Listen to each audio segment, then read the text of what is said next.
അഴിമതിയും കുടുംബാധിപത്യവും നിറഞ്ഞ DMK സർക്കാരിനെ ഇത്തവണ തമിഴ്നാട് ജനത പുറത്താക്കുമെന്ന് BJP തെരഞ്ഞെടുപ്പ് ചുമതലയുള്ള പ്രഭാരി കേന്ദ്രമന്ത്രി പീയൂഷ് ഗോയൽ. ഉദയനിധി സ്റ്റാലിൻ ഉൾപ്പെടെയുള്ള നേതാക്കൾ രാജ്യദ്രോഹ നിലപാടാണ് സ്വീകരിക്കുന്നത്. NDA ശക്തമാണെന്നും വികസന വിരുദ്ധ ശക്തികൾക്ക് പിടിച്ചു നിൽക്കാനാകില്ലെന്നും പീയൂഷ് ഗോയൽ പ്രതികരിച്ചു.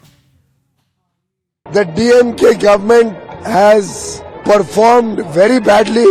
It is a dynastic, corrupt, incompetent government.